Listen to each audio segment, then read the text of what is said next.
Hello guys, how are you? Welcome to our YouTube channel, Stewart Daniel TV. This is where we share and discuss our issues. If you have not subscribed to our YouTube channel, do subscribe and be part of us. Make sure also you activate the notification so that wherever we upload videos, you get notified. In this YouTube, we discuss diverse topics from our history, from spiritual point of view, that's Christian faith, and also trending issues. So tonight I want us to have an overview of our history. I have read a series of books by Professor Harari. Professor Harari is a teacher in the University of Jerusalem, and he's an historian. He has written books on human history. The first book is The Origin of Species. And then he focused more on our species, that's Homo sapiens. And as I mentioned, you should now put it in mind when I talk about Homo sapiens.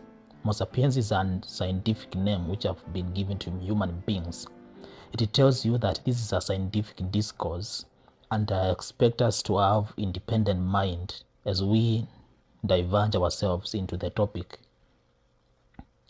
So in this book, Professor Harari argues how human beings have developed from as far as he can.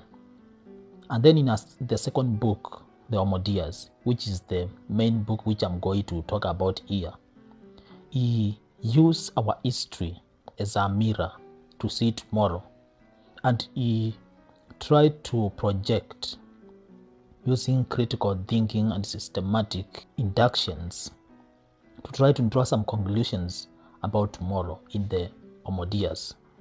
Firstly, I want to go back to the foundation, which is in the first book, and then I will come to the second book, the HOMO DEUS, and then I will be able to conclude on our conversation tonight.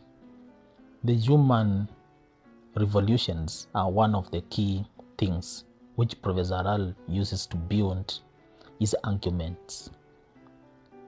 And on the question of the origin of the species, I'm not sure whether it's a question of our time or at what point did humans start to think about their origin. But when you are asked that question, you will give an explanation, and this explanation could be from scientific point of view. It could be from mythology, that's the stories which based on your tribe, your linguistic tribe, whatever they say about your origin. That could be your own philosophical way to think about it. The truth which we can talk about, when I talk about the truth here, I'm talking about the empirical truth so that I make a meaning. For example, like Daniel, if I try to think in history for myself, like to see where have we come from, how far can I go? I was just born the other day, and even if my grandfather was here or my grandfather, they are still very limited in scope as much as the origin of humanity is concerned. This is one of the questions which Professor Harari talk about, because to talk about human history is not an easy thing. Because if we could have a way to reconstruct the original states of our history where we started, is a question which has been around for long. But it's good to mention that in this series of books, Professor Harari, as a philosopher and also a historian and a scientist, he used the scientific way, and that is mostly some of these questions have been handled in evolutionary biology, which also has its own limitations. It is challenging to know to which particular point should the history of our species be tapped, because there is a lot of data which has disappeared.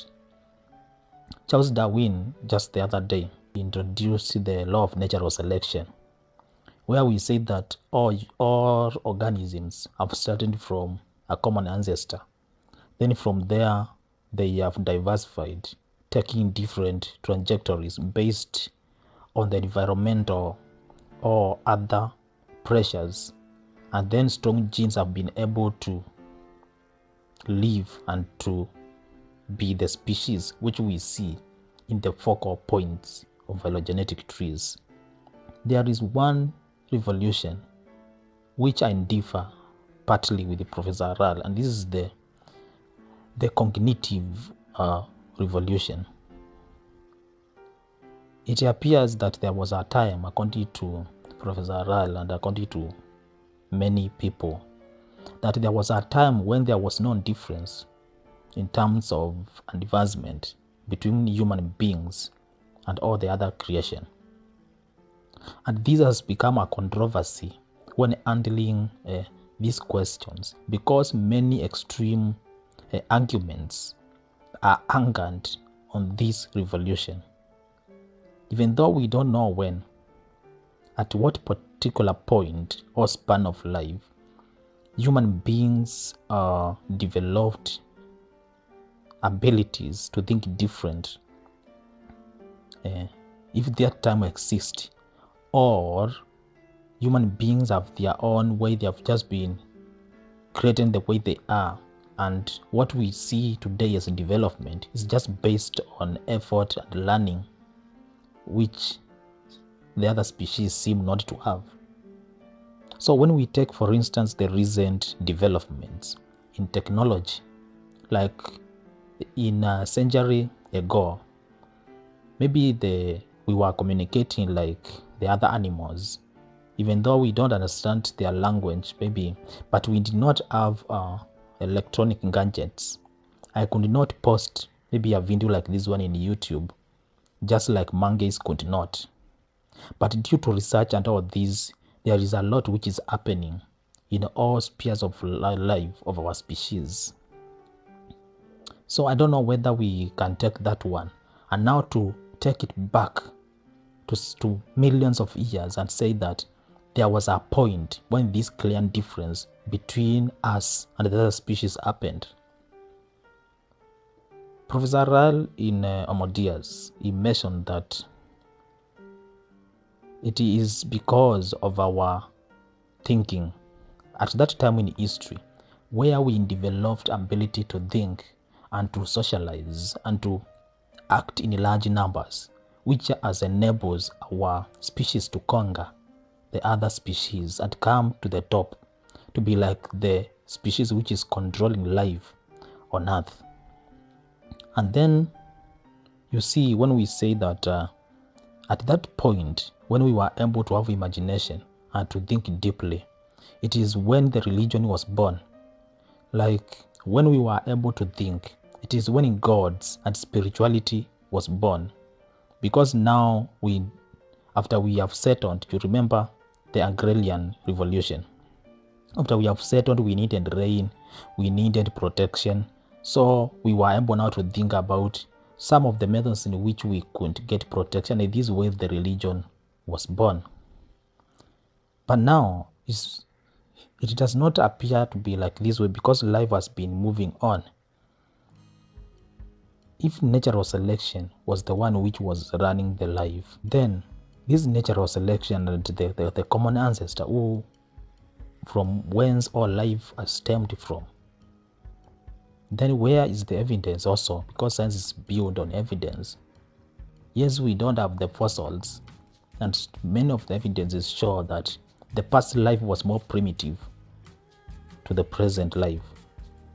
That there is evidence to show, even when we try to compare like life in like some years ago and even life now, there are improvements. But to what point of history can we draw a line and say this is the point when human beings started to control the world, and then they become the top species controlling the world? In HOMO DEUS, Professor Harari raised the question about where we are going, and here he used the recent advancements And he compares the past life like in the Stone Age, like when we have the fossils and we take them to the lab and extract the DNA. Then we compare their DNA with the present sapiens DNA. The difference is just very small. But when you compare the kind of tools which the Stone Age were using and the tools which we are using today, there is a very huge difference. We are able to fly all over and to communicate through advanced systems. They were using knives made of wood and very primitive tools. But it has taken millions of years to achieve this great achievement, but it has taken only a slight change in the DNA. But today, we have technologies which are able to edit the DNA within a very short time. Professor Harari put the question of how shall we use these tools? How will the present today man use these tools? And if we use them, what kind of people will be living in this world? Like the question tomorrow will not be how many people live in Kenya. It will be like how will the people living in Kenya look like? How will the people living in the United States, how will they look like? Those are the things maybe we can think about. What about the question about the death of death? For instance, if we could have improvements in things like when you get sick, you go to hospital, then you are tested and then you are treated. But still there is a lot which is still not yet improved. For example, I have a disease.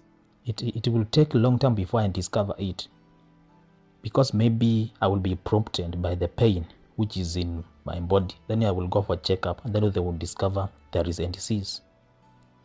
What about the time when now it will be possible for technology to know that I am sick before even I can sense any pain or any signs? In that way, it could be possible maybe to circumvent some of the diseases as early as possible.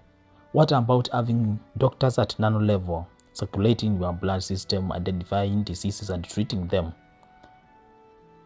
What about all these technological and biotechnological tools which we have?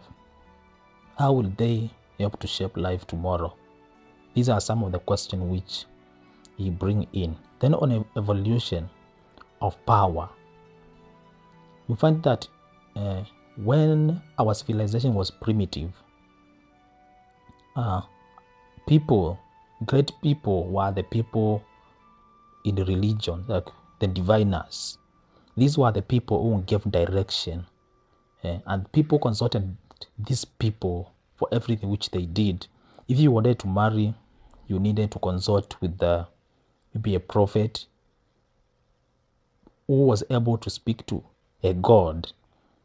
And you find that there was difference because others religions were just developing, and these gods, these kind of faiths which were there, they were the ones people thought that they ate what was best for them. And so the people who linked individuals or the populations with these gods, they were very great and advisors of the people. But after some time, as the history continued to advance, it came a time when it was said that people understand themselves better. And now you find that if we understand ourselves better, even in schools, that people were taught how to understand themselves better so that they can make good decisions for themselves. Like if you want to do something, you are the person who understands yourself better, so you can make the best decision.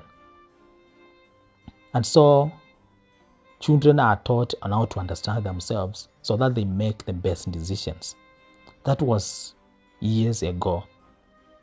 But today, we are living at a time when we have technologies, and this we shall have a new trajectory soon, when now we will go to what we call dataism, while you find that technologies will be able to understand you more, and then they will be based to make a better decision than you. And then that's where we come to a conclusion in that in the future, power will belong to algorithms, not to humans. They will make all our decisions. So those are some of the things which come up in this series of books. You may maybe have a copy and then check some of these great questions and entertain your mind with this kind of understanding. Thank you so much for joining us tonight. If you have not subscribed to our YouTube channel, please do subscribe and be part of us. Thank you so much.